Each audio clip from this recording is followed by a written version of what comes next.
தாவீதை பார்த்து நீ சகலத்தையும் திருப்பிக் கொள்வாய் என்று சொன்னீங்கப்பா. ஆண்டவரே, அவனும் விசுவாசத்தினாலே உங்களுடைய வார்த்தையை கேட்டு கர்த்தாவே சகலையும் திருப்பி கொண்டது போல நாங்கள் எதையெல்லாம் அடங்க வைத்திருக்கிறோமோ, எதையெல்லாம் பிசாசிடத்திலே கொடுத்திருக்கிறோமோ, அதையெல்லாம் நாங்கள் திரும்பவும் திருப்பிக் கொள்ள எங்களுக்கு இருப்பதாகப்பா. உங்களுடைய பிள்ளைகள் சமாதானத்தை விட்டிருக்கலாம், சந்தோஷத்தை விட்டிருக்கலாம் ஆண்டவரே, சர்வ சுகத்தை கர்த்தாவை விட்டுட்டு இருக்கலாம்ப்பா. ஆண்டவரே, கர்த்தாவை ஆளுகையை விட்டிருக்கலாம், அபிஷேகத்தை விட்டிருக்கலாம், பரிசுத்தத்தை விட்டிருக்கலாம். எல்லாவற்றையும் திரும்ப பெற்றுக்கொள்ள என் தேவன் கிருபை செய்யும்படிக்காய் ஸ்தோத்திரம். உங்களுடைய கிருபையானது ஒவ்வொரு பிள்ளைகள் மேல் இருக்கட்டும், சிறு குழந்தைகள் முதல் பெரியவர்கள் வரை கர்த்தாவை ஆஸ்வதிக்கப்படுவதற்காக ஸ்தோத்திரம். ஆண்டவரே, இந்த நாளில் கூட கர்த்தாவே உங்களுடைய கிருபை சூழ்ந்து கொள்ளட்டும். மாலை கூட்டத்தை நீர் ஆஸ்வதித்தாரும். வர வேண்டிய பிள்ளைகளை கொண்டு வாங்க, தடையெல்லாம் உடைங்க.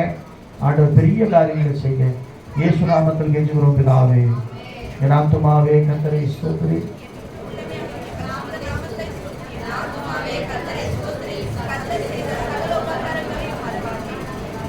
நம்முடைய கர்த்தராகிய இயேசு கிறிஸ்துவின் கிருபையும் பிதாவாகிய தேவனுடைய அன்பும் பரிசுத்தாவுடைய அன்பையும் ஐக்கியம் சிநேகம் சமாதானம் இதுவே நம்மோடும் சகல பரிசுத்தவான்கள் விசேஷமாய் விசுவாச மக்களோடு இருந்து ஆஸ்வதிப்பாராக.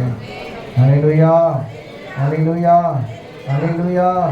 நீரே என் பலன், நீர் என் அடைக்கலம், ஆபத்து நாட்களில் என் துணை, சுற்றி நின்று என்னை காக்கும் கண்மலை.